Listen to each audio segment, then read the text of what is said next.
지금 전 세계가 발칵 뒤집혔습니다. 아리랑 7호가 우연히 찍어 올린 단 한 장의 사진. 그 사진 속에는 지도에도 없는 일본의 비밀 섬이 포착되었습니다. 미국은 데이터에 없다고 했고 중국은 이건 시작일 뿐이라고 했습니다. 일본 총리는 침묵했고 국제사회는 한국 편에 서기 시작했습니다. 도대체 그 섬 아래엔 무엇이 있었던 걸까요? 지금부터 숨겨진 진실을 공개합니다. 구독과 좋아요 눌러주세요. 안녕하세요. 저는 에이든 클락입니다. 나토 우주감시센터에서 15년간 위성 데이터 분석을 담당해왔죠. 냉전 시절 소련의 비밀 기지도 추적했고 중동의 지하시설도 수없이 들여다봤습니다. 미국, 러시아, 중국, 유럽의 최첨단 위성 데이터를 매일같이 다루는 게 제 일이에요. 그래서 솔직히 말씀드리면 저는 좀 오만했습니다. 강대국 위성이 아니면 별 관심을 두지 않았거든요. 그날도 마찬가지였습니다. 한국이라는 작은 나라의 위성 데이터가 제 화면에 떴을 때 저는 코웃음을 치며 넘겨버렸어요. 동아시아 소국 위성이 뭘 찾겠어? 그게 제 생각이었습니다. 하지만 저는 몰랐어요. 바로 그 순간 지구 반대편에서 무슨 일이 벌어지고 있었는지를요. 새벽 3시 23분. 대한민국 대전시 항공우주연구원 지상관제센터. 적막한 새벽 공기를 뚫고 경고음이 울렸습니다.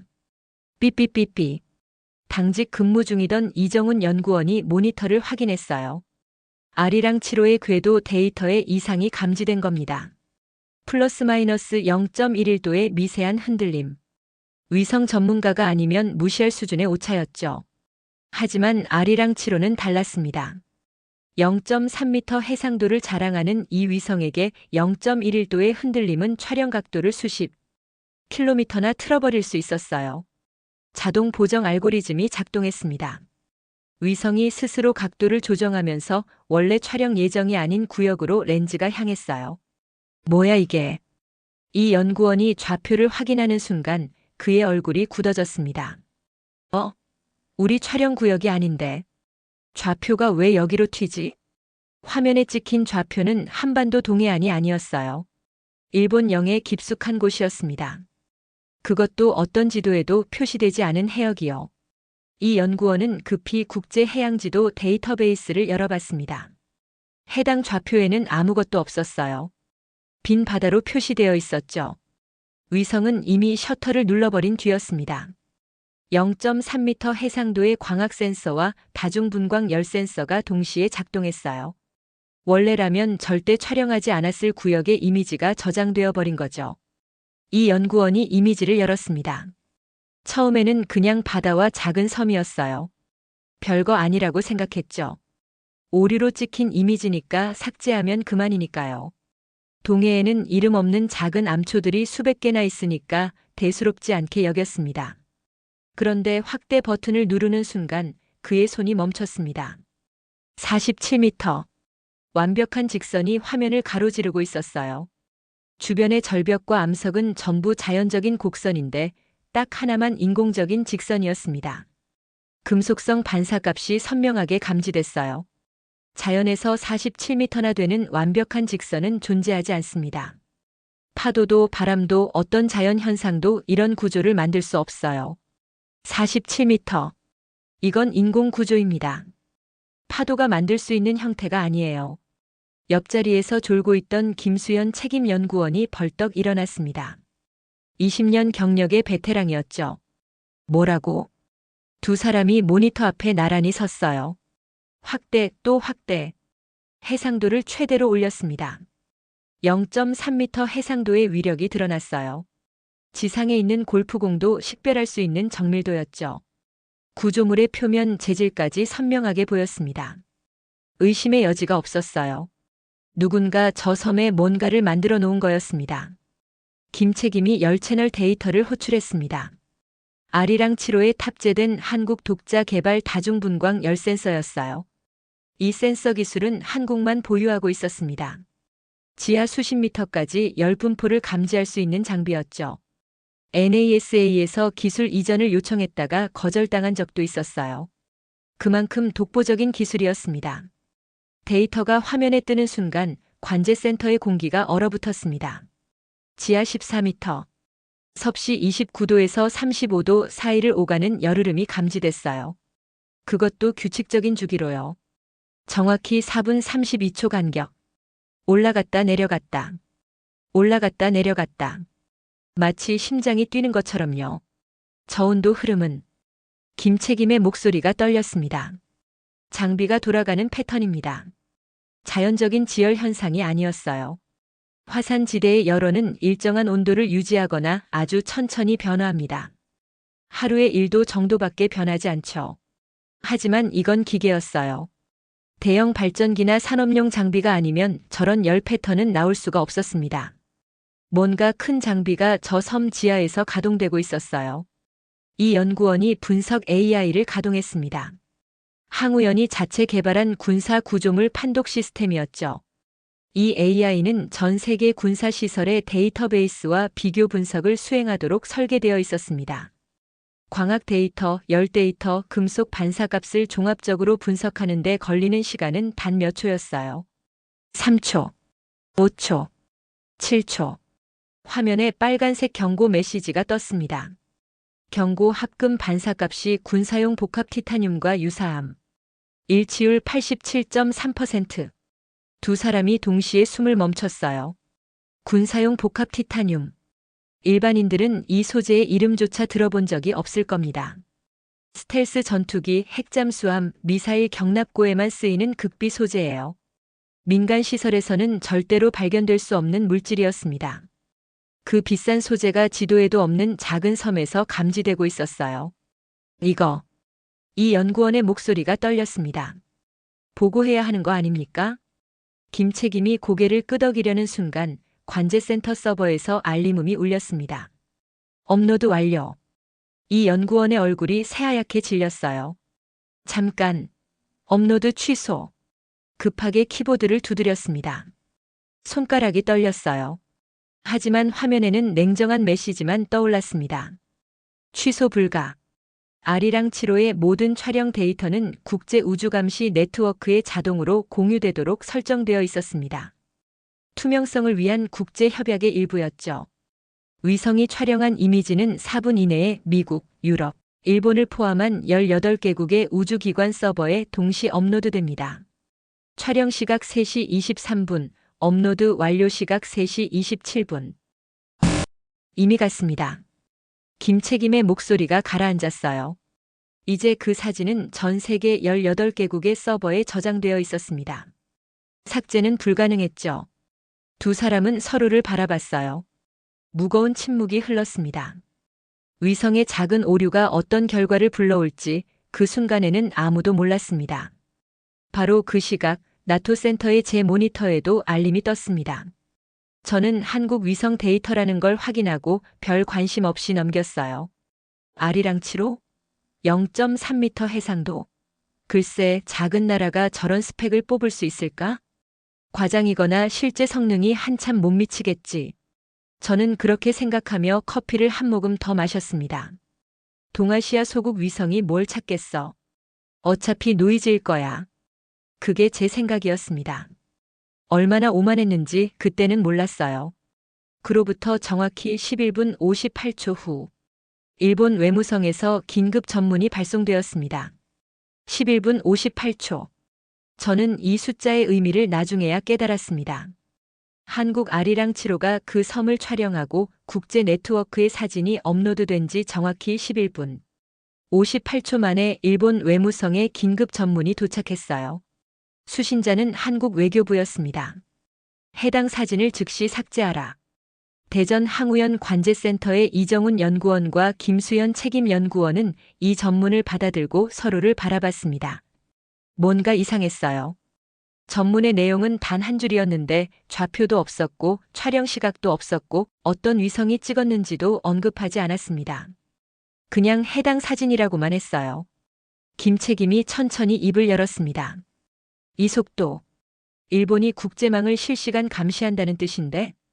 국제우주감시 네트워크는 18개국이 공동으로 운영하는 시스템이에요. 각국의 위성이 촬영한 데이터가 자동으로 공유되죠. 하루에 업로드되는 이미지만 수만 장에 달합니다. 이 모든 이미지를 실시간으로 모니터링하는 건 물리적으로 불가능해요. 그런데 일본은 아리랑 7호가 찍은 단 한 장의 사진을 12분도 안 되어 포착했습니다. 이건 우연이 아니었어요. 누군가 저 특정 좌표에 알람을 설정해 두었다는 뜻이었습니다. 한국 외교부는 즉시 미국의 상황을 공유하려 했습니다. 한미 동맹이니까요. 이상한 일이 벌어지면 미국과 먼저 상의하는 게 당연했죠. 외교부 담당관이 미국 국무부에 긴급 연락을 취했어요. 일본이 우리 위성 사진에 대해 즉각적인 삭제 요청을 보내왔습니다. 11분 만에요. 이건 정상적인 반응이 아닙니다. 미국 담당관의 반응은 시큰둥했습니다. 일본이 좀 예민한 거겠지. 영토 문제에 민감한 나라잖아요. 하지만 속도가 너무 빠릅니다. 국제망을 실시간 감시하지 않으면 불가능한 속도예요. 미국 담당관이 한숨을 쉬었어요. 한국 측 데이터는 일단 보류합시다. 동맹국끼리 불필요한 갈등을 만들 필요 없잖아요. 한국의 요청은 사실상 무시당했습니다. 미국은 일본의 오랜 동맹이었고 한국은 상대적으로 작은 나라였으니까요. 미국 입장에서는 한국 위성이 뭔가 잘못 찍은 것 같은데 일본이 예민하게 반응하는 정도로 본 거예요. 저도 나토 채널을 통해 이 상황을 접했습니다. 하지만 솔직히 별 관심이 없었어요. 일본이 민감하게 구는 건 늘 있는 일이었거든요. 독도 문제, 역사 문제, 영토 문제. 동아시아 국가들끼리는 항상 뭔가로 다투고 있었죠. 저는 동료에게 말했습니다. 한국이 뭔가 잘못 해석한 거 아닐까? 작은 나라들이 가끔 관심 받으려고 과장하잖아. 동료가 고개를 끄덕였어요. 그러게. 0.3m 해상도라고 했던가? 그 정도로 뭘 정확히 볼 수 있겠어. 저는 한국 데이터를 다시 열어볼 생각조차 하지 않았습니다. 그냥 넘겼어요. 한편 한국 외교부는 일본에 공식 질의를 보냈습니다. 외교적 언어로 포장되어 있었지만 핵심 질문은 단순했어요. 어떤 사진을 말하는 겁니까? 구체적인 좌표를 알려주십시오. 일본의 답변은 30분 뒤에 도착했습니다. 이번에도 좌표는 없었어요. 귀국이 방금 촬영한 바로 그 지역입니다. 항우연 관제센터의 김책임이 이 답변을 읽고 등골이 서늘해졌다고 나중에 제게 말했어요. 일본은 여전히 좌표를 말하지 않았습니다. 하지만 한국이 어떤 사진인지 정확히 알고 있다고 가정하고 답변을 보낸 거예요. 이건 일종의 심리전이었습니다. 우리가 뭘 찍었는지 너희도 알고 우리도 안다. 그러니까 빨리 지워라. 한국 외교부가 다시 질문을 보냈어요. 구체적인 좌표와 해당 지역의 성격을 알려주시기 바랍니다. 그래야 적절한 조치를 검토할 수 있습니다. 이건 외교적으로 영리한 대응이었습니다. 일본에게 공을 넘긴 거예요. 좌표를 말하면 그 지역에 뭔가 있다는 걸 스스로 인정하는 셈이 되고 말하지 않으면 삭제 요청의 근거가 없어지니까요. 일본은 2시간 동안 침묵했습니다. 그리고 마침내 2차 전문이 도착했어요. 이번에는 톤이 확연히 달라져 있었습니다. 해당 사진을 한국 서버에서 삭제하고 국제 네트워크에서도 철회 요청을 하라. 이 요구가 받아들여지지 않을 경우 양국 관계 손상은 피할 수 없을 것이다. 양국 관계 손상. 외교 문서에서 이 표현은 가장 강력한 경고 중 하나예요. 보통은 영토 분쟁이나 무역 전쟁 같은 중대 사안에서나 쓰이는 표현이죠. 그런데 일본은 위성 사진 한 장 때문에 이 표현을 꺼내 들었습니다. 한국이 다시 물었어요. 해당 지역의 성격이 무엇입니까? 일본의 첫 번째 답변이 왔습니다. 환경보호구역입니다. 외부 촬영은 생태계 연구에 영향을 줄 수 있습니다. 환경보호구역이라고요? 위성 사진이 생태계에 영향을 준다니 말이 안 되는 변명이었어요. 게다가 환경보호구역이라면 국제해도에 표시되어야 합니다.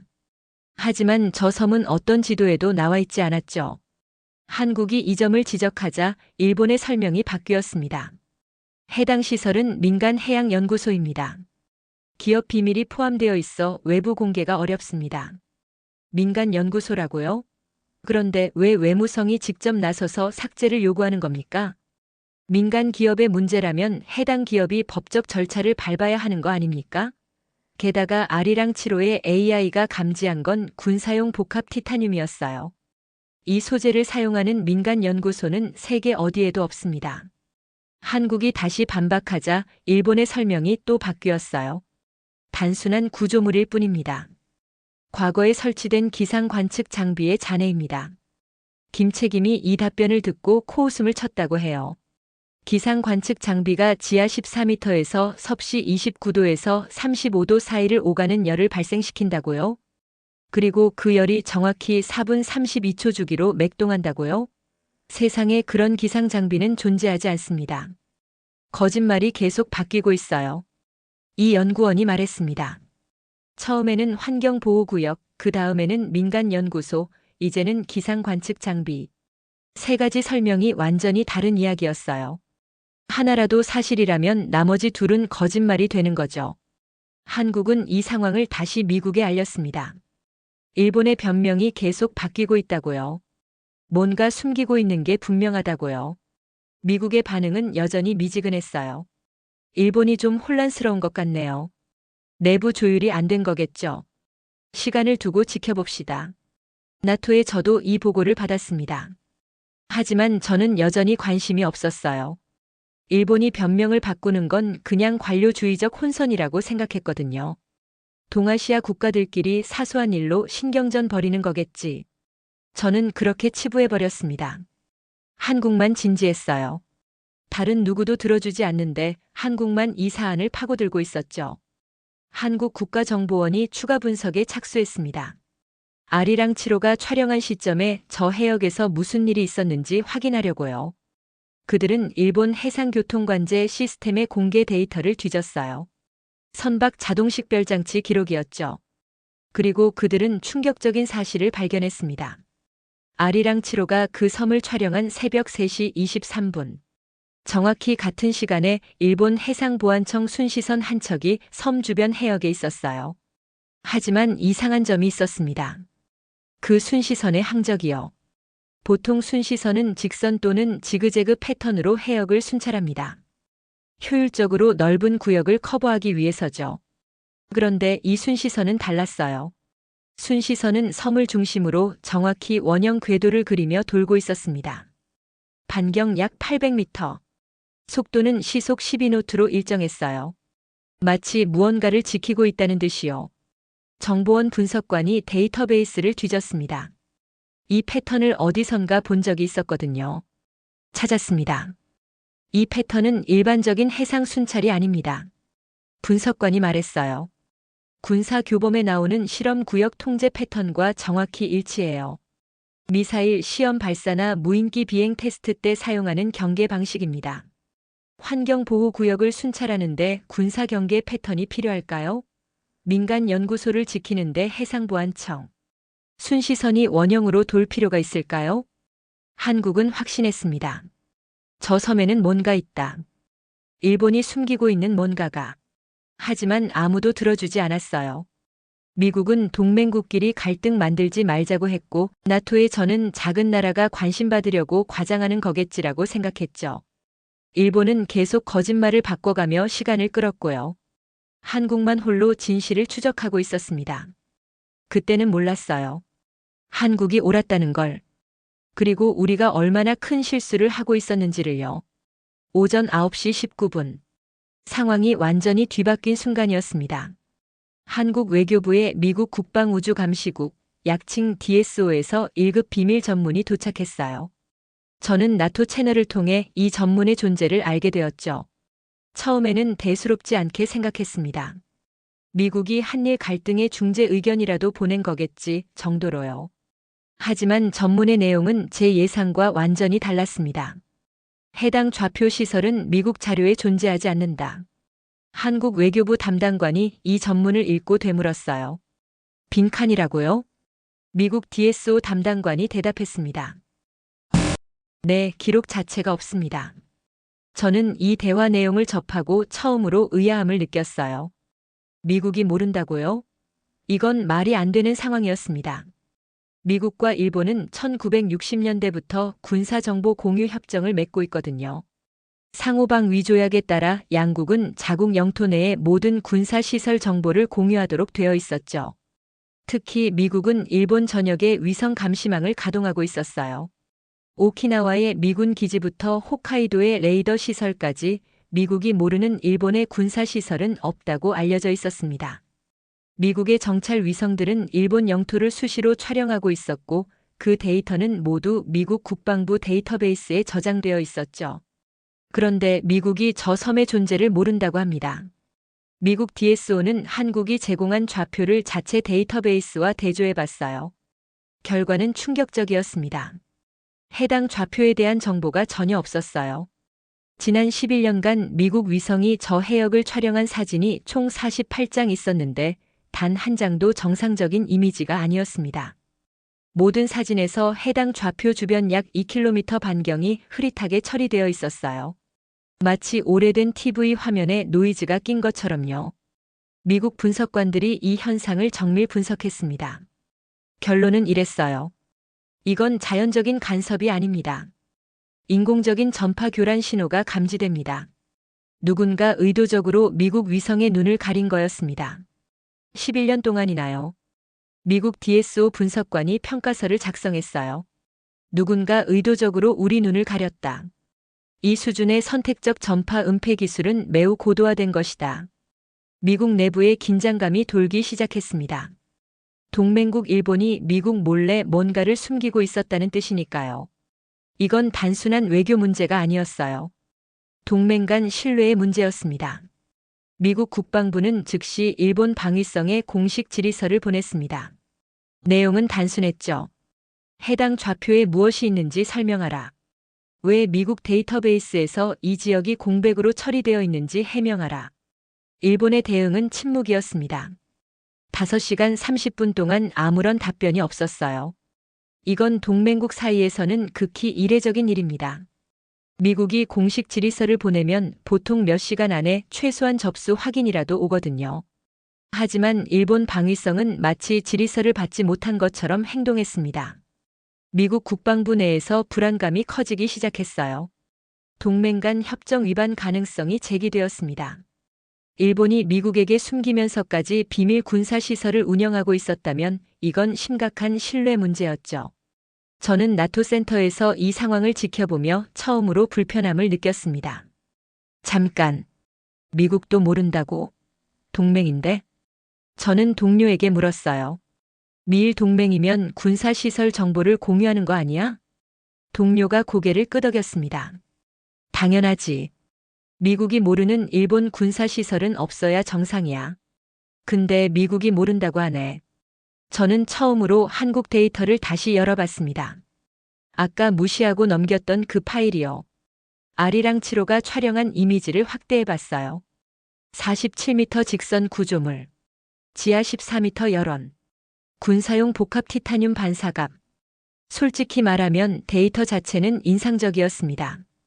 0.3m 해상도라더니 진짜 선명하더라고요. 제가 평소에 보던 유럽 위성들보다 훨씬 정밀했어요. 이거 한국 위성이 찍은 거 맞아? 저는 스펙을 다시 확인했습니다. 아리랑 7호 해상도 0.3m 다중분광 열센서 탑재. 한국이 독자 개발한 위성이었어요. 한국이 이 정도 기술력이 있었어? 저는 솔직히 놀랐습니다. 동아시아의 작은 나라라고 무시했는데 데이터 품질은 미국 위성과 비교해도 손색이 없었거든요. 아니, 어떤 면에서는 더 나았어요. 특히 지하 열원 감지 능력은 제가 본 어떤 위성 데이터보다 정밀했습니다. 하지만 그때까지도 저는 한국을 완전히 신뢰하지 않았어요. 데이터가 좋은 건 인정하지만 해석이 과장된 게 아닐까 하는 의심이 남아 있었죠. 5시간 30분의 침묵 끝에 일본 방위성이 마침내 답변을 보냈습니다.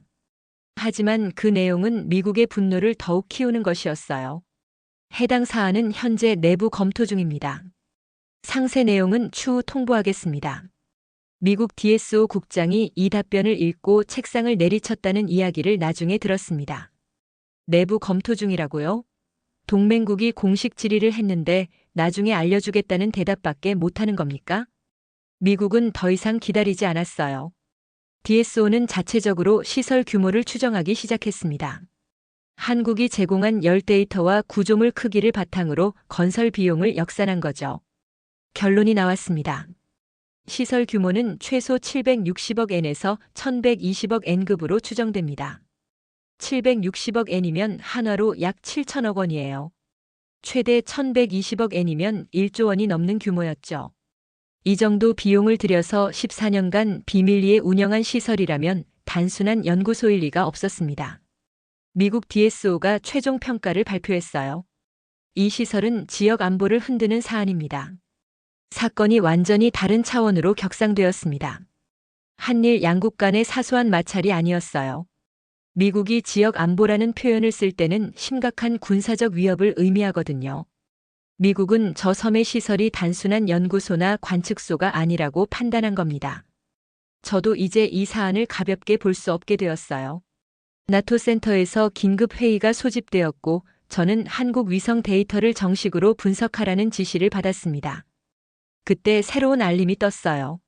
한국항우연에서 추가 데이터가 업로드되었다는 내용이었습니다. 아리랑 7호의 두 번째 분광 채널을 분석한 결과물이었죠. 저는 파일을 열었습니다. 그리고 눈을 의심했어요. 첫 번째 촬영에서 발견한 지하 14m 열원 아래 훨씬 더 깊은 곳에 또 다른 구조물이 있었습니다. 미국 위성으로는 전혀 보이지 않았던 거예요. 한국의 다중분광 열 센서만이 감지할 수 있었던 지하 깊숙한 곳의 비밀. 저는 중얼거렸습니다. 이걸 어떻게 봤지? 우리 위성으로는 안 보이는데. 한국만 볼 수 있었던 겁니다. 한국항우연 분석팀은 밤을 새우고 있었습니다. 일본의 반응이 너무 빨랐어요. 11분 58초 만에 삭제 요구가 왔고 변명은 3번이나 바뀌었죠. 뭔가 있다는 확신이 들었습니다. 김수현 책임연구원이 팀원들에게 말했어요. 추가 분석 들어간다. 아리랑 7호의 모든 채널을 다 열어. 아리랑 7호에는 여러 개의 분광 채널이 탑재되어 있었습니다. 첫 번째 촬영에서는 광학 센서와 기본 열 센서만 사용했어요. 하지만 두 번째 분광 채널에는 한국이 독자 개발한 단층2과 분광 기술이 적용되어 있었죠. 이 기술은 지하 수십 미터까지 열 분포를 3차원으로 분석할 수 있었습니다. 그런데 이상한 일이 벌어졌어요. 아리랑 7호가 스스로 긴급 모드로 전환한 겁니다. 위성이 긴급 모드로 바뀌었어요. 이정훈 연구원이 모니터를 확인하며 말했습니다. 긴급 모드는 지상 관제센터에서 수동으로 발동시키거나 위성 AI가 고위험 상황이라고 판단했을 때 자동으로 작동해요. 관제센터에서 발동시킨 적이 없었습니다. 위성 AI가 스스로 판단한 거였죠. 위성이 뭘 감지한 거야?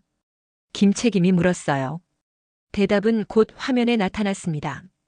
아리랑 7호가 해당 좌표를 재촬영하고 데이터를 긴급 전송하기 시작한 거예요. 긴급 모드에서는 데이터 처리 속도가 평소의 3배까지 빨라집니다. 데이터가 예상보다 훨씬 빨리 도착했어요. 분석팀 전원이 모니터 앞에 모였습니다. 열변이 역산법을 적용했어요. 이건 한국이 독자 개발한 기술입니다. 지하에서 올라오는 열의 패턴을 역추적해서 열원의 3차원 형태를 추정하는 방법이죠.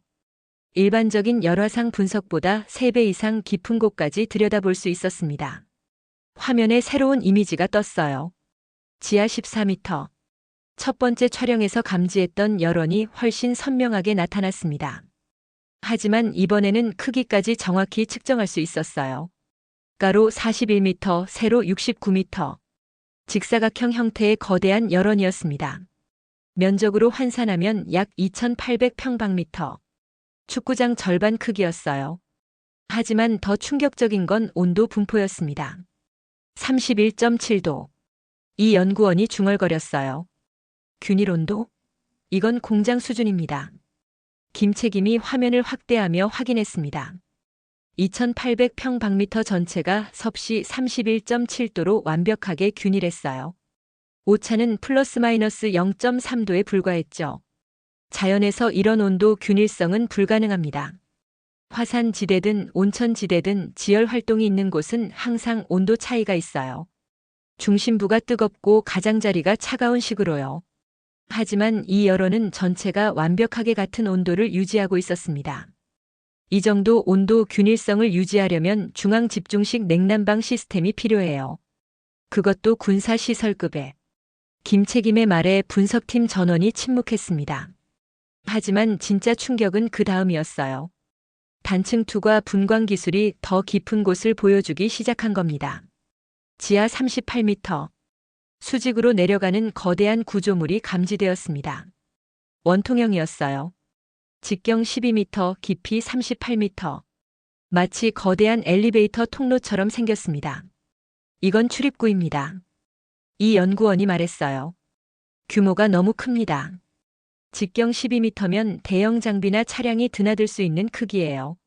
일반적인 건물의 엘리베이터 통로는 직경 3m 정도입니다. 12m짜리 수직 샤프트는 군사시설에서 대형 장비를 지하로 이동시킬 때나 사용하는 규모였어요. 잠수함 기지나 지하 미사일 경납고에서나 볼 수 있는 구조죠. 분석팀은 금속 반사값도 다시 분석했습니다. 첫 번째 촬영에서 AI가 군사용 복합 티타늄과 87.3% 유사하다고 판정했던 그 데이터요. 두 번째 분광 채널에 데이터를 추가하자 일치율이 더 올라갔어요. 분석 AI가 새로운 결과를 화면에 띄웠습니다. 합금 반사값 일치율 94.7%. 패턴 분류 군용 복합 티타늄. 이 패턴. 김책임이 데이터베이스를 뒤졌어요. 그리고 일치하는 항목을 찾았습니다. 무인기 테스트 재질과 동일합니다. 회의실이 술렁였어요. 무인기라고요? 일본이 비밀섬에서 무인기를 제작하고 있다는 건가요? 이 연구원이 물었습니다. 일본이 무인기를 만드는 건 알려진 사실 아닙니까? 왜 숨기는 거죠? 김책임이 대답했어요.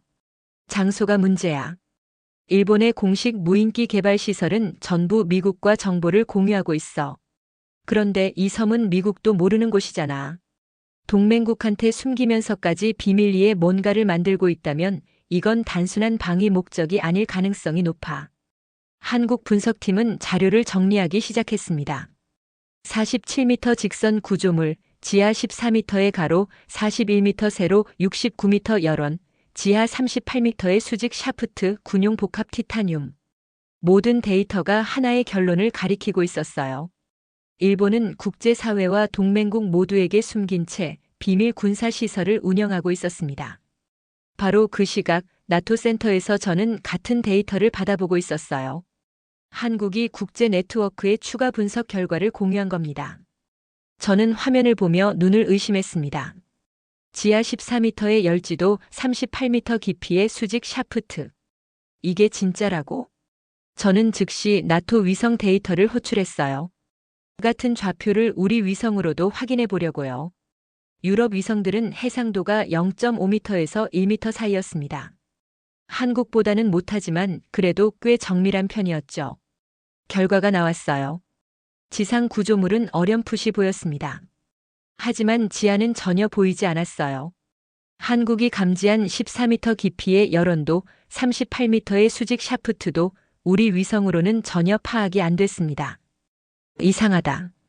저는 중얼거렸어요. 우리 위성으로는 지하가 안 보이는데 한국은 어떻게 봤지? 저는 한국 위성의 스펙을 다시 확인했습니다. 0.3m 해상도, 다중분광 열센서, 단층 투과 분광 기술, 열변이 역산법, 0.3m 해상도가 진짜였어? 저 열센서 기술은 뭐지? 저는 처음으로 한국의 기술력에 진지한 관심을 갖게 되었습니다. 동아시아의 작은 나라라고 무시했는데 그들의 위성이 우리가 못 보는 걸 보고 있었어요. 미국 위성도 못 보고 나토 위성도 못 보는 걸 한국만 봤습니다. 어떻게 이게 가능하지? 저는 한국의 우주기술 역사를 검색해 봤어요. 아리랑 시리즈 위성, 독자 개발 열 센서, NASA가 기술 이전을 요청했다가 거절당한 적도 있다는 기록. 저는 그제야 깨달았습니다. 한국을 과소평가한 건 저의 무지였다는 걸요. 하지만 아직 완전히 믿지는 않았어요. 데이터가 인상적인 건 맞지만 해석이 과장되었을 수도 있으니까요. 저는 여전히 반신반의하고 있었습니다. 그때 긴급 속보가 떴어요. 일본 총리실이 긴급 기자회견을 예고한 겁니다. 저는 화면을 바라봤습니다. 기자회견 시간은 불과 2시간 뒤였어요. 주제는 발표되지 않았지만 타이밍으로 봐서 이 사안과 관련이 있는 게 분명했죠. 전 세계가 숨을 죽였습니다. 일본이 드디어 공식 입장을 밝히려는 걸까요? 아니면 새로운 변명을 준비한 걸까요? 저는 화면 앞에서 기다렸어요. 한국의 데이터가 맞는지 틀린지 곧 밝혀질 터였습니다. 오전 10시 38분.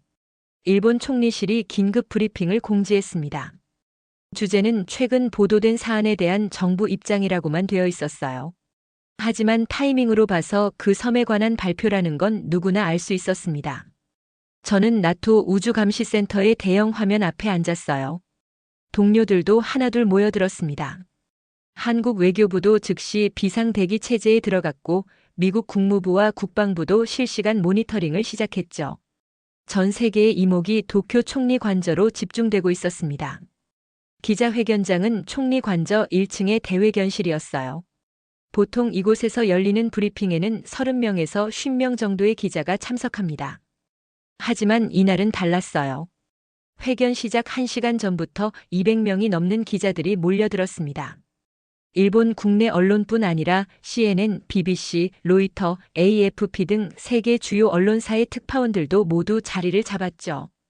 하지만 기자들이 가장 먼저 주목한 건 총리의 발언이 아니었어요. 경호 수준이었습니다. 한 일본 기자가 SNS에 실시간으로 상황을 중계했는데 그 내용이 전 세계로 퍼져나갔어요. 회견장 입구의 경호원이 평소의 3배입니다. 금속 탐지기 검사를 2번이나 받았어요. 왜 이렇게 삼엄한 거죠?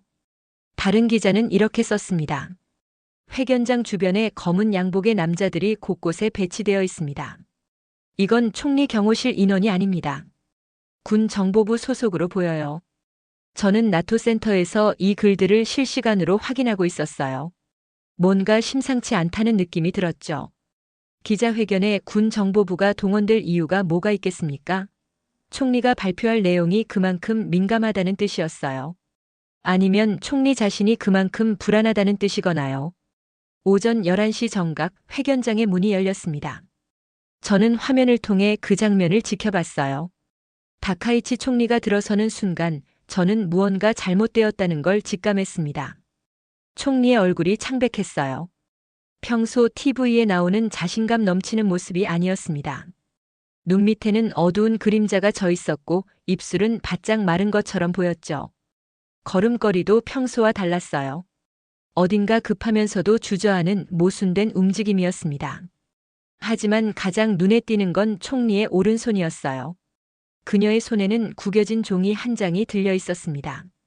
국가 원수가 공식 기자회견에 구겨진 종이를 들고 나오는 경우는 거의 없어요. 보통은 깔끔하게 정리된 발표문을 비서관이 앞서 연단에 올려두거나 프롬프터를 사용하거든요. 하지만 다카이치 총리는 마치 몇 분 전에 급하게 메모한 것처럼 구겨진 종이를 움켜쥐고 있었습니다. 총리가 연단에 섰어요.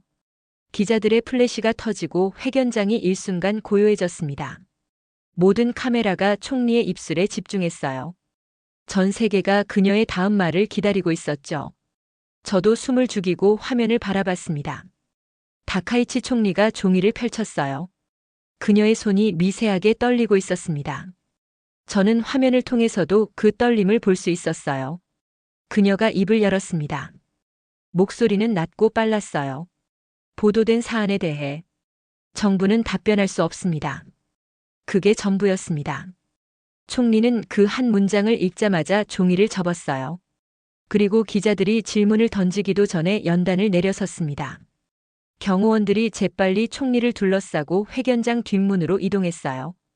회견장이 순식간에 아수라장이 되었습니다. 총리님, 질문 받으십시오. 어떤 사안을 말씀하시는 겁니까? 시설의 정체가 뭡니까? 국민에게 설명하십시오.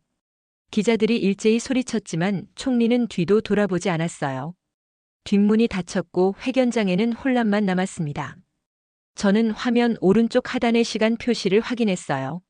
총리가 연단에 선 시각은 11시 0분 0초, 뒷문이 닫힌 시각은 11시 0분 21초. 정확히 21초였습니다. 역사상 가장 짧은 총리 기자회견이 끝난 거예요. 일본 기자들은 즉시 방송을 시작했습니다. NHK 기자가 카메라 앞에서 말했어요. 지금 믿기 어려운 상황이 벌어졌습니다. 다카이치 총리가 단 한 문장만 남기고 기자회견을 종료했습니다. 질문은 단 하나도 받지 않았습니다. 이건 민주주의 국가에서 있을 수 없는 일입니다. 아사히 신문 기자는 더 격앙된 목소리로 말했어요. 이건 도주입니다. 총리가 국민에게서 도망친 겁니다. 대체 뭘 숨기고 있는 겁니까? 일본 SNS는 폭발했습니다. 21초 회견이라는 해시태그가 순식간에 트렌드 1위에 올랐어요. 시민들의 반응은 분노 일색이었죠. 국민을 바보로 아는 건가? 답변할 수 없다고? 그럼 왜 회견을 연 거야? 이건 은폐다. 명백한 은폐야. 총리 사퇴하라. 야당도 즉각 반응했습니다. 입헌민주당 대표가 긴급 기자회견을 열고 성명을 발표했어요. 오늘 다카이치 총리의 행동은 국민에 대한 모독입니다. 21초짜리 회견으로 이 사태를 무마할 수 있다고 생각했다면 큰 오산입니다. 우리는 국회에서 진상규명 특별위원회 구성을 요구할 것입니다. 총리가 답변을 거부한다면 우리가 직접 진실을 밝혀내겠습니다. 국제 언론도 가만히 있지 않았어요. BBC는 일본 총리 21초 만에 퇴장이라는 속보를 내보냈고 CNN은 일본 침묵 증거는 쌓인다라는 헤드라인을 뽑았습니다.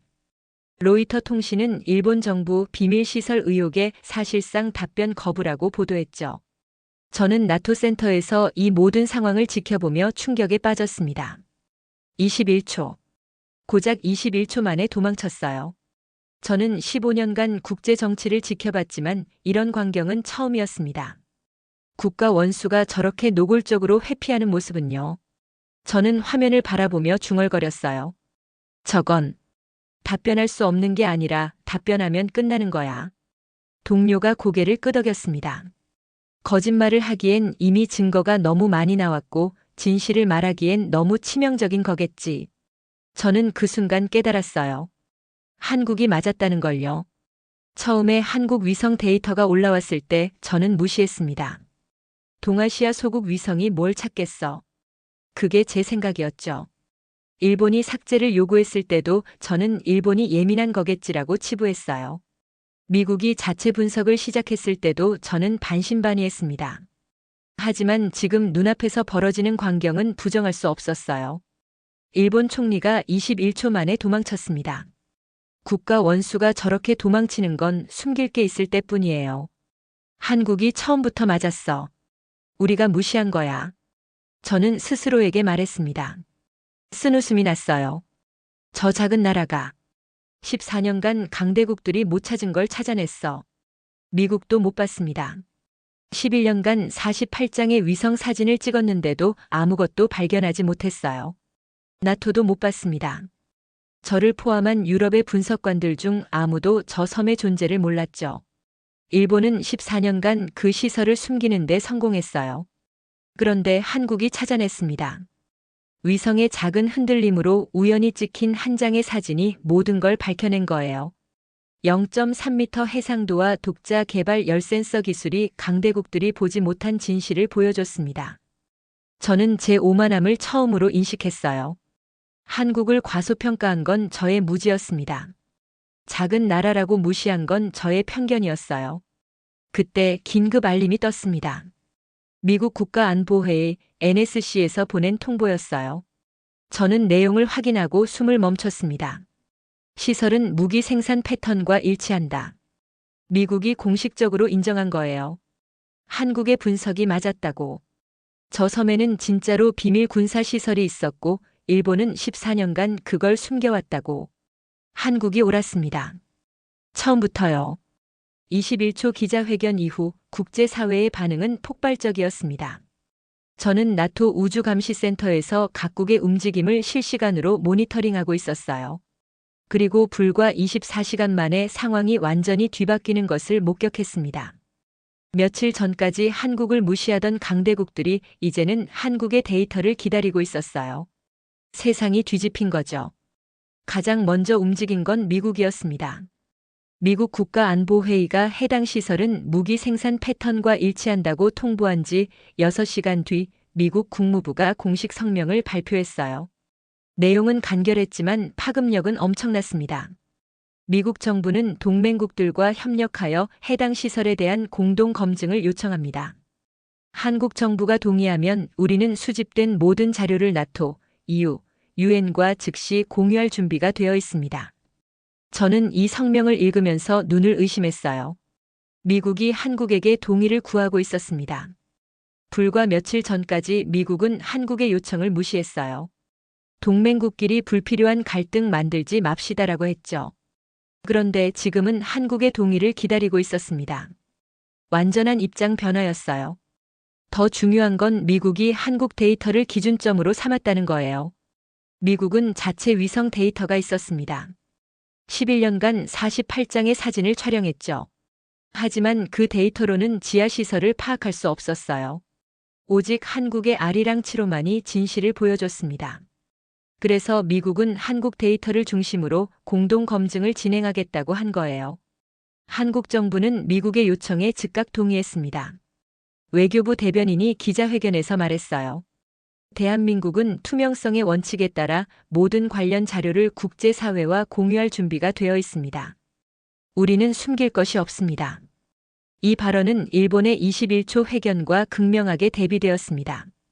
일본 총리는 도망쳤고 한국 외교부는 모든 것을 공개하겠다고 선언했어요. 국제 언론은 이 대비를 놓치지 않았습니다. 한국의 투명성 vs 일본의 은폐라는 프레임이 형성되기 시작했죠. EU도 빠르게 움직였어요. 유럽연합 외교안보 고위 대표가 브뤼셀에서 성명을 발표했습니다. EU는 한국이 제공한 위성 자료를 검토했습니다. 우리의 전문가들은 이 자료가 신뢰할 수 있다고 판단합니다. 특히 한국의 다중분광 열센서 기술은 매우 인상적입니다. EU는 해당 시설에 대한 국제적 검증을 지지하며 모든 관련 당사국이 투명하게 협력할 것을 촉구합니다. 저는 이 성명을 듣고 놀랐어요. EU가 한국의 기술력을 공식적으로 인정한 겁니다. 매우 인상적이라는 표현까지 썼어요. 유럽의 우주 기술은 세계 최고 수준입니다. ESA의 위성들은 미국 NASA와 어깨를 나란히 하죠. 그런 유럽이 한국의 기술력을 칭찬한 거예요. 서유럽 언론들도 한국 편으로 돌아섰습니다. 영국의 가디언은 한국 위성이 포착한 일본의 비밀이라는 제목의 심층 기사를 실었어요. 기사의 핵심 문장은 이랬습니다. 한국의 기술력이 이번 사안을 밝혀냈다. 미국도 유럽도 보지 못한 것을 한국이 보여줬다. 프랑스의 르몽드는 동맹을 속인 일본, 신뢰의 위기라는 사설을 게재했고 독일의 슈피겔은 일본은 무엇을 숨기고 있는가라는 표지 기사로 이 사안을 다뤘습니다. 불과 며칠 전까지 한국에 관심조차 없던 유럽 언론들이 이제는 한국의 기술력을 찬양하고 있었어요. 유엔도 움직였습니다.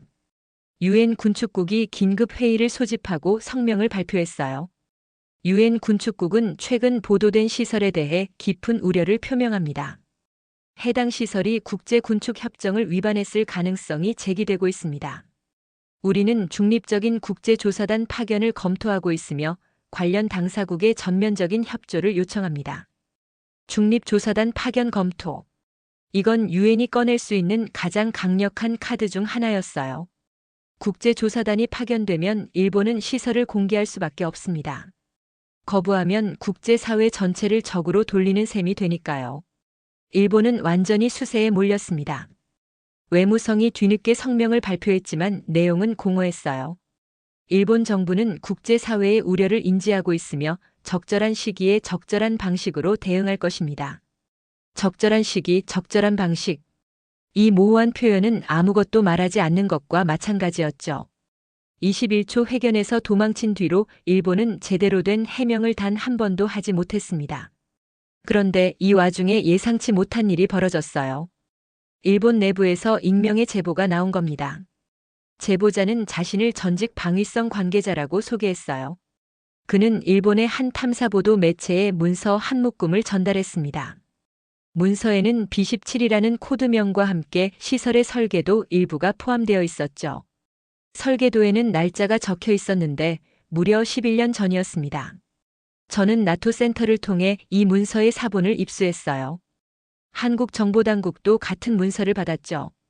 분석 결과는 충격적이었습니다. 한국 국가정보원 분석관이 보고했어요. 이 설계도는 아리랑 7호가 촬영한 열 패턴과 정확히 일치합니다. 지하시설의 크기, 수직 샤프트의 위치, 심지어 온도, 균일성을 유지하기 위한 냉각 시스템의 배치까지 모두 들어맞아요.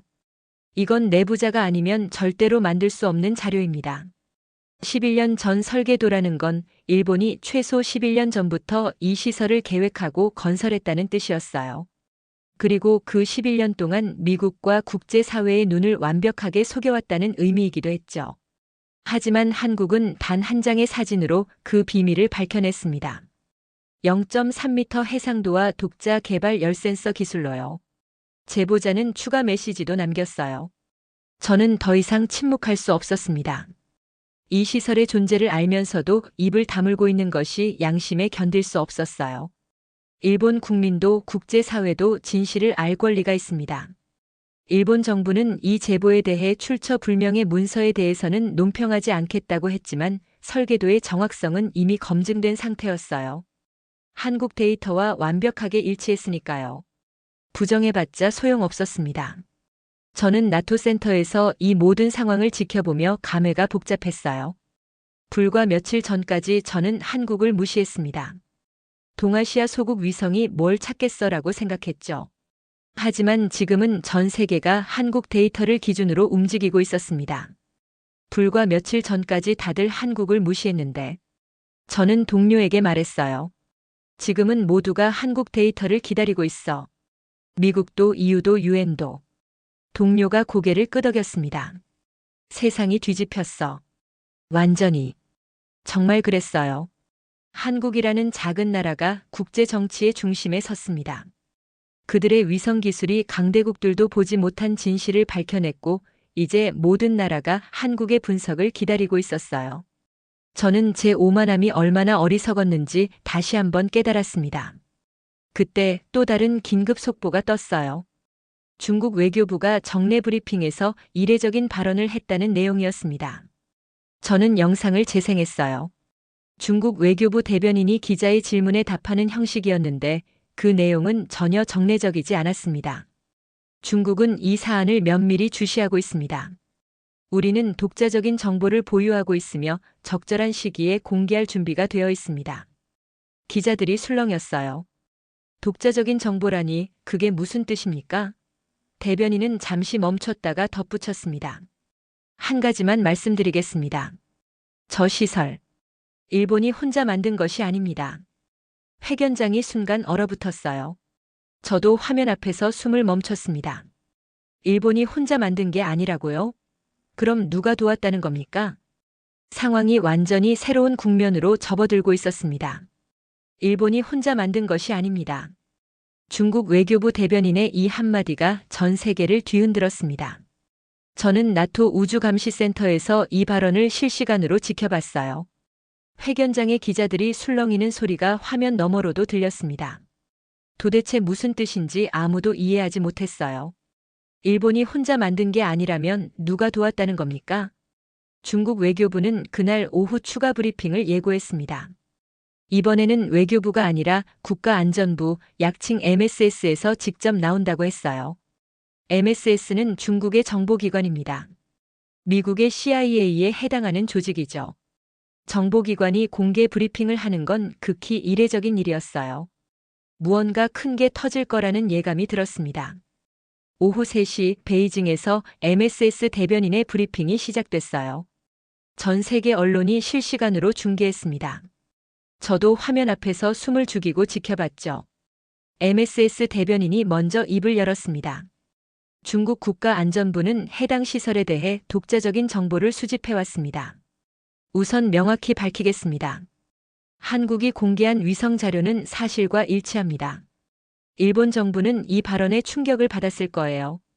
한국 편을 드는 나라가 미국, EU, 유엔에 이어 중국까지 추가된 거니까요. 일본은 이제 완전히 고립되었습니다.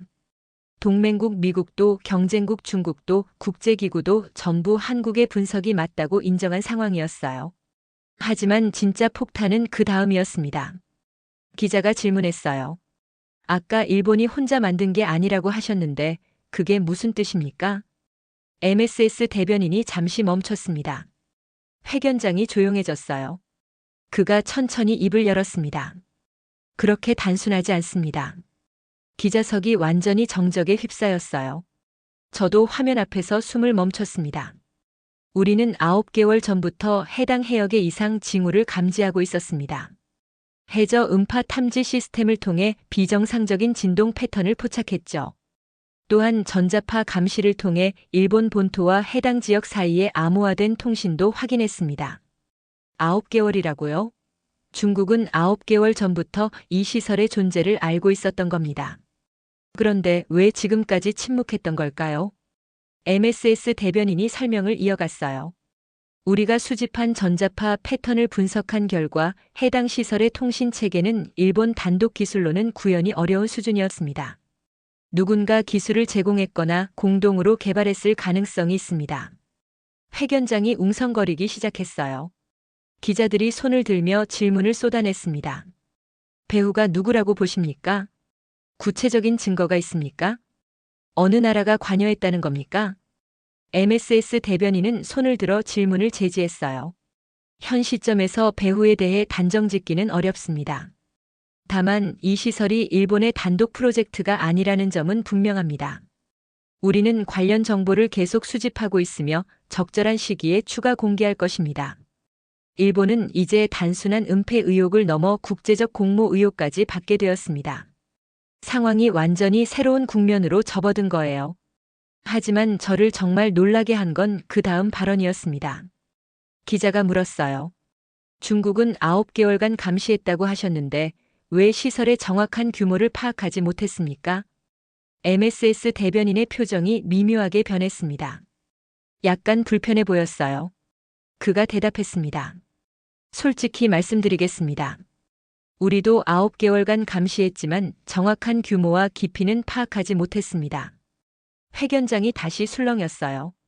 중국이 실패를 인정한 겁니다. 대변인이 설명을 이어갔어요. 우리의 해저 음파 탐지 시스템으로는 해당 지역에 뭔가가 있다는 것까지는 알 수 있었습니다. 하지만 구체적인 구조, 크기, 깊이는 파악할 수 없었어요. 음파 탐지로는 한계가 있었습니다. 그가 잠시 멈췄다가 덧붙였습니다. 우리 기술로는 한계가 있었습니다. 저는 이 발언을 듣고 충격을 받았어요. 중국의 정보 수집 능력은 세계 최고 수준입니다. 미국과 함께 전 세계를 감시하는 양대 정보 강국이죠. 그런 중국이 9개월간 감시하고도 구체적인 구조를 파악하지 못했다고요? 그런데 한국은 위성 사진 한 장으로 지하 14m의 열원, 38m의 수직 샤프트까지 정확히 찾아냈습니다. 중국이 9개월 동안 못한 걸 한국이 며칠 만에 해낸 거예요. 상황은 더 충격적으로 흘러갔습니다. 중국의 발언이 있은 직후 미국 DSO에서도 성명이 나왔어요. 저는 나토 채널을 통해 그 내용을 확인했습니다. 미국 국방우주감시국은 이번 사안과 관련하여 다음 사항을 인정합니다. 우리 위성으로도 해당 시설의 지하 구조는 파악이 불가능했습니다. 미국도 실패를 인정한 겁니다. 성명은 계속됐어요. 한국이 보유한 역투과 계산법과 열변이 역산법은 미국이 현재 보유하지 않은 기술입니다. 우리는 이 기술의 원리를 이해하고 있지만 실제 운용 가능한 수준으로 개발하지는 못했습니다. 저는 눈을 의심했어요. 미국이 한국의 기술력을 공식적으로 인정한 겁니다. 그것도 우리가 보유하지 않은 기술이라고 명시하면서요. 성명의 마지막 문장은 더 충격적이었습니다. 솔직히 말씀드리면 한국 기술 없이는 이번 조사가 불가능합니다. 미국은 한국 정부의 기술 협력을 공식 요청할 예정입니다. 미국이 한국의 기술 협력을 요청한다고요? 세계 최강 대국 미국이 동아시아의 작은 나라 한국에게 도움을 요청한다고요? 저는 15년간 나토 우주감시센터에서 일해왔습니다. 아니, 정확히 말하면 30년간 이 분야에 있었어요. 냉전 시절부터 위성 데이터를 분석해왔죠. 그동안 수많은 국제 사안을 다뤘지만 이런 상황은 처음이었습니다. 미국이 못 봤습니다. 11년간 48장의 위성 사진을 찍었는데도 아무것도 발견하지 못했어요. 중국도 못 봤습니다. 9개월간 해저 음파와 전자파로 감시했는데도 구체적인 구조를 파악하지 못했죠. 나토도 못 봤습니다. 저를 포함한 유럽의 분석관들 중 아무도 저 섬의 존재를 몰랐어요. 그런데 한국이 찾아냈습니다. 저는 자리에서 일어나 창밖을 바라봤어요. 머리가 복잡했습니다. 며칠 전 제가 한 말이 떠올랐어요. 동아시아 소국 위성이 뭘 찾겠어? 작은 나라들이 가끔 관심 받으려고 과장하잖아. 얼마나 오만했던 건지, 얼마나 무지했던 건지. 저는 동료에게 말했습니다. 나는 30년간 이 일을 해왔어.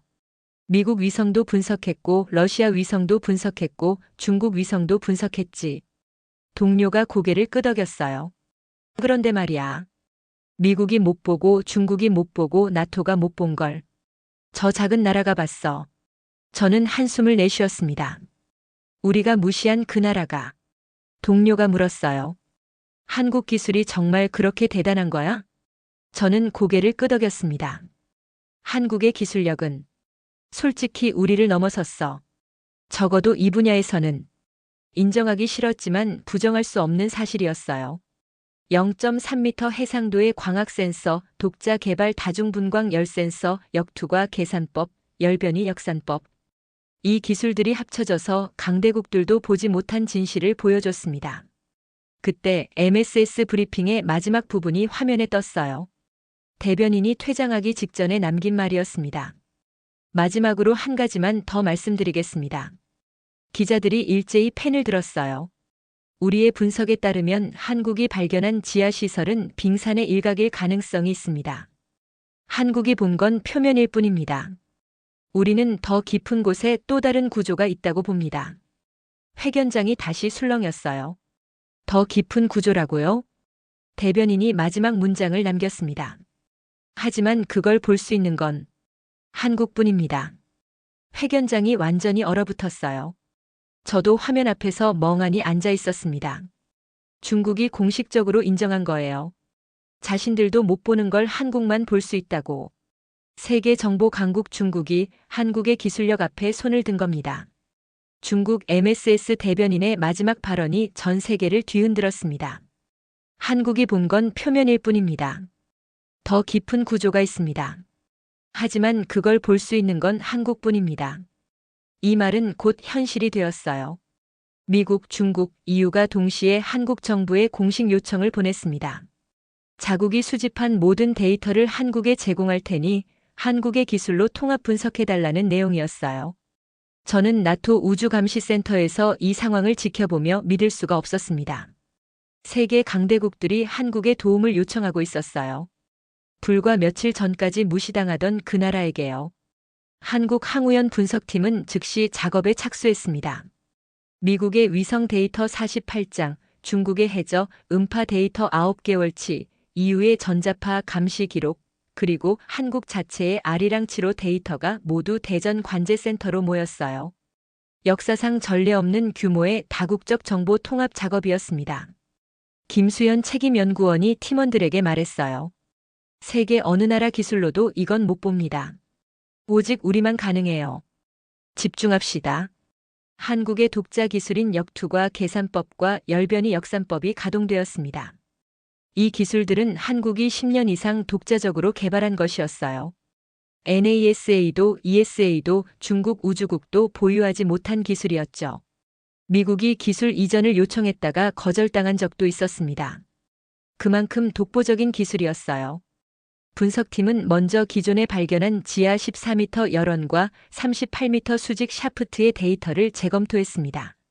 그리고 중국이 제공한 해저, 음파 데이터와 교차 분석을 시작했어요. 음파 데이터에는 지하 38m 이하에서 또 다른 진동 패턴이 감지되어 있었습니다.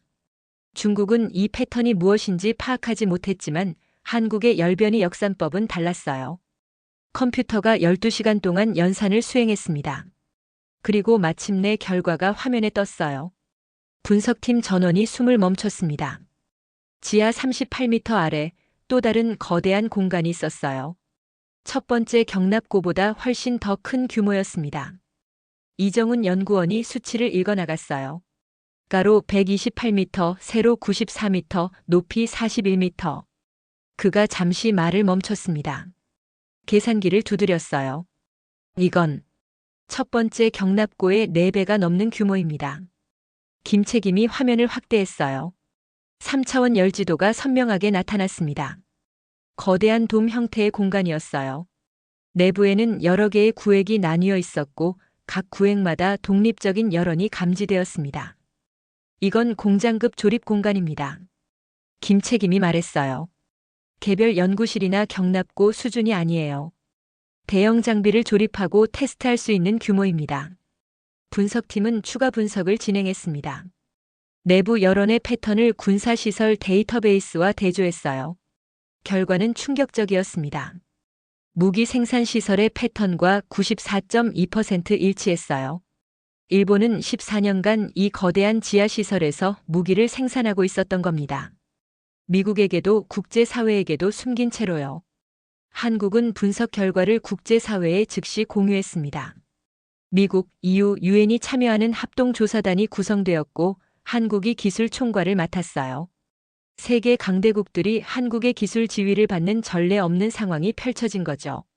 합동조사단의 최종 보고서가 발표되었습니다. 결론은 명확했어요. 해당 시설은 무기 생산 기능을 갖춘 비인가 군사시설로 확인됩니다. 규모와 설비로 볼 때 소형 무인 공격기 또는 순항 미사일급 무기의 조립이 가능한 수준입니다. 보고서의 마지막 문장은 이랬습니다. 이번 조사는 한국의 위성 기술과 독자 분석법 없이는 불가능했습니다. 한국 분석팀의 기여에 깊은 감사를 표합니다. 미국 DSO 국장이 기자회견에서 말했어요. 솔직히 인정합니다. 한국 분석 없이는 이 조사 자체가 불가능했습니다. 한국의 기술력은 이 분야에서 세계 최고 수준입니다. EU 외교안보 고위 대표도 같은 말을 했습니다. 한국이 보여준 기술력은 놀라웠습니다. 유럽도 배울 점이 많습니다. 일본은 36시간 동안 침묵했습니다. 전 세계가 일본의 반응을 기다렸어요. 더 이상 도망칠 곳이 없었습니다. 증거가 너무 명확했고 국제사회의 압박이 너무 강했죠. 마침내 일본 외무성이 성명을 발표했습니다. 일본 정부는 해당 시설과 관련하여 일부 사항이 국제규범과 일치하지 않을 수 있음을 인정합니다. 우리는 국제사회와 협력하여 이 문제를 해결해 나갈 것입니다. 일치하지 않을 수 있다는 표현은 여전히 애매했지만 이건 사실상 항복이었어요. 14년간의 은폐가 끝난 거죠. 작은 나라 한국의 위성 한 대가 강대국들도 못 찾은 비밀을 밝혀냈고 결국 일본은 무릎을 꿇었습니다. 전 세계가 한국의 다음 행보를 주목했어요. 일본을 강하게 압박할 것인가? 배상을 요구할 것인가? 외교적 보복을 할 것인가? 하지만 한국의 대응은 모두의 예상을 뛰어넘었습니다. 한국 외교부 장관이 기자회견에서 말했어요. 대한민국은 이번 사안을 통해 진실을 밝히는 데 기여했습니다. 하지만 우리의 목표는 처벌이 아닙니다. 기자들이 술렁였어요. 장관이 이어갔습니다. 우리는 처벌이 아닌 안정의 길을 선택합니다. 동북아시아의 평화와 안정이 우리 모두의 이익입니다. 지켜야 할 것은 평화입니다. 회견장이 잠시 조용해졌어요. 그리고 박수가 터져 나왔습니다. 한국은 승리의 순간에 복수 대신 화해를 선택한 거예요. 기술력으로 진실을 밝혔지만 그 힘을 휘두르지 않았습니다. 품격 있는 마무리였죠. 국제 언론은 한국의 이 대응에 찬사를 보냈어요. 뉴욕타임스는 기술력과 품격을 모두 갖춘 나라라는 제목의 사설을 실었습니다. BBC는 한국 승리의 순간에 평화를 선택하다라고 보도했어요. 르몽드는 대한민국의 외교적 성숙함이라는 기사를 내보냈죠. 저는 나토 센터에서 이 모든 상황을 지켜봤습니다. 그리고 깊은 감회에 빠졌어요. 나는 30년간 국제 정치를 지켜봤습니다. 냉전의 종식도 소련의 붕괴도 중국의 부상도 목격했어요. 수많은 국가들이 흥하고 쇠하는 것을 봤죠. 하지만 이번처럼 한 나라의 깊은 인상을 받은 적은 없었습니다. 처음에 나는 한국을 무시했어요. 동아시아의 작은 나라. 강대국 사이에 끼인 약소국. 그게 내 생각이었습니다. 위성 데이터가 올라왔을 때 나는 코웃음을 쳤어요. 동아시아 소국 위성이 뭘 찾겠어 라고요. 하지만 한국은 해냈습니다. 미국이 11년간 못 본 걸, 중국이 9개월간 못 본 걸, 나토가 전혀 몰랐던 걸 한국이 찾아냈어요. 위성의 작은 흔들림으로 우연히 찍힌 한 장의 사진이 14년간의 비밀을 밝혀냈습니다. 그리고 마지막에는 복수 대신 평화를 선택했어요. 승리의 순간에 힘을 과시하지 않았습니다. 품격 있게 마무리했죠. 기술력으로 세계를 압도하고 품격으로 세계를 감동시켰습니다. 한국이 아니었다면 세계는 영원히 진실을 몰랐을 거예요. 일본의 비밀 시설은 계속 가동되었을 것이고 동북아시아의 안보는 위협받았을 겁니다. 이것이 대한민국입니다. 저는 30년 만에 처음으로 한 나라의 경외심을 느꼈어요. 그리고 제 오만함을 반성했습니다. 나라의 크기가 그 나라의 가치를 결정하지 않는다는 것을 한국이 보여줬습니다. 그때 제 모니터에 새로운 알림이 떴어요. 아리랑 7호가 또 다른 이상 징후를 감지했다는 내용이었습니다. 저는 데이터를 열어봤어요. 좌표를 확인하고 숨이 멎었습니다. 일본 본토 앞 52km 해상. 또 다른 열흐름이 감지되고 있었어요. 패턴은 첫 번째 섬과 유사했습니다. 저는 화면을 바라보며 중얼거렸습니다. 두 번째 섬이 있습니다.